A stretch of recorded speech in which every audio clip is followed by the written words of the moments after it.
the Apostle Paul entered the Jerusalem temple, whereupon the Jews falsely accused him of blasphemy against the temple and attacked him. As a result, he suffered all manner of assault, and was stoned to the point of near death. At that very moment, however, the Roman centurion, in charge of security in Jerusalem, arrived in haste and arrested Paul. Upon arresting him, the commander discovered that Paul possessed Roman citizenship, and realized he could not arbitrarily judge him. Therefore, the commander sent Paul to the Sanhedrin, the Jewish governing body, to investigate and ascertain the precise charges against him. Acts 22:30 states, the commander wanted to find out exactly why Paul was being accused by the Jews, so the next day he released him and ordered the chief priests and all the members of the Sanhedrin to assemble. Then he brought Paul and had him stand before them. And in today's passage, Paul stood before the Sanhedrin, the supreme religious court of the Jewish nation, to undergo formal interrogation. Though Paul was now unjustly accused, he stood boldly without the slightest fear. This scene was not merely a trial. It was part of God's predetermined timetable to send the gospel to Rome through Paul. Those cunning Jews falsely accused him, charging that he had knowingly brought Gentiles into the Jewish courtyard, where Gentiles were forbidden to enter. Paul was brought before the Sanhedrin council, presided over by the high priest Ananias, son of Nethbath. In the presence of the commander, a kind of cross-examination commenced between Paul and the Sanhedrin. Here, if the Sanhedrin formally brought charges against Paul, according to Jewish law, the commander would have to relinquish jurisdiction over the case to the Sanhedrin. That is why Paul was brought before the Sanhedrin for questioning. Before standing before the Sanhedrin, Paul first obtained permission from the commander to address the Jewish crowd directly from the steps of the Jerusalem temple, to make his own defense. This account is found in Acts chapters 21 and 22. When Paul was seized by Jews at the Jerusalem temple and beaten on charges of blasphemy, the commander Claudius Lysias sent Roman soldiers to arrest Paul and rescue him from the violent mob. The mob turned violent, shouting, "Kill him!" at Paul. The commander seized Paul and attempted to have him taken into the barracks by the soldiers. As they were about to take Paul into the barracks, Paul appealed to the commander. "May I speak to you?" The commander permitted it, and Paul, standing on the steps of the temple, motioned to the people and, when they had all come to a complete standstill, addressed them in the Hebrew language, asking for an opportunity to speak. Thus, with the commander's permission, Paul began his defense before the crowd on the temple steps. At this point, Paul explained to the Jewish crowd in Hebrew, point by point, who he was. He declared himself to be a man of Jewish background. Acts 22 states, "I am a man of Tarsus in Cilicia, a disciple of Gamaliel and strictly trained in the law." He also stated that in the past, "I persecuted those who believed in Jesus, even to the point of putting them to death." He declared how zealously he had done this, even going as far as Damascus on a mission for that purpose. Thus, as Paul was journeying to Damascus to arrest and kill those who believed in Jesus around noon on the road, he was suddenly struck by a blinding light. Then, a voice spoke from within the light, asking, "Who are you?" He replied, "Jesus, who was crucified and has risen from the dead." Then, because of that powerful light, he fell to the ground and could no longer see. Blind and crippled, he could go nowhere and remained confined to his house. One day, a man named Ananias came to him and prayed for him. Upon receiving this prayer, he miraculously regained his sight. Then he told me the Lord's words, Acts 22:21. "Go, I will send you far away to the Gentiles." When he had said this much, a commotion arose among the Jewish crowd, listening to Paul, with some shouting, "Let this fellow be done away with from the earth. He ought not to live." And by this agitation, the crowd joined in, shouting and creating a great uproar. So the commander again brought Paul into the barracks to safety. Only then did the commander summon the chief priests and the Sanhedrin council to interrogate Paul, to ascertain exactly what this man's crime was. That is precisely today's text. Moreover, when Paul gained the opportunity to speak to the Jews on the temple steps, what he said was a kind of testimony. It contained two main points. The first was his former self before meeting Jesus. In short, he confessed that in the past, he had been exactly like the Jews, who now sought to kill him. Because he had been zealous for God's way, he had believed it was right to kill those who believed in Jesus. It was this very man who encountered Jesus amidst light and sound on the road to Damascus. Right there, Paul discovered the true truth, and his life, which had been spent killing and persecuting those who believed in Jesus, was completely transformed. The other part was the story of his changed life after meeting Jesus. "Meeting Jesus changed me like this. My thinking changed. My values have changed." That was the gist. He also testified that the mission God had given him was to preach the gospel to the Gentiles and save them. Hearing Paul's testimony, the Jews present tore off their garments, threw dust into the air, and shouted, "Such a man ought not to live. He must be put to death." They rushed forward as if to kill him immediately. The Jews were so enraged and shouted at that moment for two reasons. Firstly, they saw Paul as a complete betrayer of the law. They were furious that a man who had been so blameless and zealous in keeping the law had now completely turned around, not only defending Jesus' Christ whom they condemned as a heretic but becoming his servant. The other reason was that they considered themselves alone to be God's people, the chosen ones. Yet here was this man, whom they regarded as a dog, becoming an apostle to the Gentiles, the very people they despised, and claiming to have been given the mission to bring them the gospel. This infuriated them all the more. So they tried to stop Paul from speaking, shouting that he must be put to death immediately. At that moment, the commander protected Paul from the violent Jews. He then proceeded to bring him before the Sanhedrin for a formal trial. This was because, when Paul found himself in a perilous situation, he declared to the commander that he was a Roman citizen. Thus, he requested a formal trial. Today's passage describes the scene where the Apostle Paul defends himself before the Sanhedrin. That very night, Jesus appeared to Paul in person, standing beside him. He spoke words of encouragement, comfort, and hope, telling him, "Be courageous." The Apostle Paul recognized the Lord's presence and drew great strength from these words. Moreover, though he faced a perilous situation where death seemed imminent, it strengthened his absolute faith in God, and it filled his heart with boldness and great hope. However, the Sanhedrin council was a far more brutal court than Pilate's. It was the very court that had put Jesus on trial, even going so far as to produce false witnesses to secure his crucifixion. It was a court where justice could never be expected to prevail. In short, it was an unjust tribunal. Stephen too was tried here, and it was a dreadful religious tribunal that stoned him to death, even in violation of Roman law. What justice could one possibly expect from such a tribunal? He knew full well the outcome would be inevitable if he faced trial here. Standing in precisely this place, the Apostle Paul was not pleading for his life, but boldly bearing witness to his faith. He was prepared to die. Yet, my friends, the conclusion was already decided. The sovereign ruler of all history is not the members of the Sanhedrin. The sovereign ruler of history is God himself. Life, death, prosperity, and adversity all depend upon God. That is why, that very night, Jesus stood by him and spoke to him. He said, "Be courageous." And he told him to go not only to Jerusalem, but even to Rome to preach the gospel. Firstly, Paul stood boldly before the Sanhedrin council, according to his conscience. In verse 1, it states, Paul looked intently at the council and said, "Brothers, up to this very day, I have lived my life before God in all good conscience." Paul not only asserted his innocence before the Sanhedrin assembly, convened by the commander, but also confessed that his life had been lived according to his conscience before God. He had no shame in his conscience. Paul fixed his gaze upon that formidable Sanhedrin assembly. The Sanhedrin held immense power. Some 20 years prior, Paul himself had been a member of that council. He was the very man who, with letters from the high priest, had persecuted the Christian faith. Paul looked intently at the members of that council. It was a challenge. Let's see what you've got. He showed not the slightest tremor or intimidation. Stephen had stood before this Sanhedrin council and met martyrdom. It was said that Stephen's face shone like an angel's at that moment. In his final moments, he had seen the gates of heaven open. Now Paul was looking directly at that very council. He addressed them as brethren. To those who were judging him to death, he said, "Brethren." This was a term of respect for former comrades. It was a word expressing familiarity. Paul himself had once been one of those who participated in the stoning of Stephen. He declared, "Brothers, I have lived before God with a clear conscience to this very day. I have no shame in my conscience." At this, the high priest Ananias commanded those standing nearby, "Strike Paul on the mouth." Then Paul opened his mouth and rebuked him, "You whitewashed wall. God will strike you down. You have judged me according to the law. Yet sitting there you violate the law yourself by ordering me to be struck." He rebuked him, pointing out that the command to use violence unconditionally was contrary to conscience before God. Then there was an uproar. Those standing by said, "You have insulted the high priest of God." We often find ourselves ashamed before our conscience. To become truly human, one must learn to heed the voice of conscience. Humanity must follow the guidance of conscience. Conscience always stands on God's side. Thus, conscience serves as the measure of good and evil. Conscience does not compromise with injustice. Conscience rebukes even those of high rank and great power. If one lives without shame before their conscience, they are a noble person.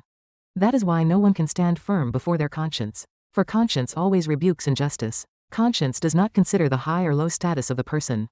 Conscience never turns a blind eye to a person's wrongdoing.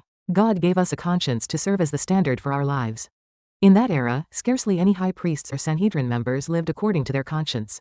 Before such people, Paul declared, "To this day I have served God with a clear conscience in all things." The word conscience appears 20 times in Paul's epistles. It appears 3 times in 1 Peter and twice in the Acts of the Apostles. When Paul confirmed that Jesus Christ, who died on the cross and rose again, was not a falsehood but the truth, he immediately repented and began preaching. This is precisely what conscience is. That is why Paul declares, "To this day I have served God with a clear conscience in all things." Indeed, when a person's conscience collapses, their character collapses too. When conscience collapses, faith and truth collapse too. Paul declared he had lived without fault in regard to the law. He kept the world's laws well. Naturally, he kept God's law and the church's law well too. He was God's people and a Pharisee. He was in no way inferior before the Jews. He was a man without shame. Before all those who prided themselves, he declared confidently, "I have lived with a clear conscience."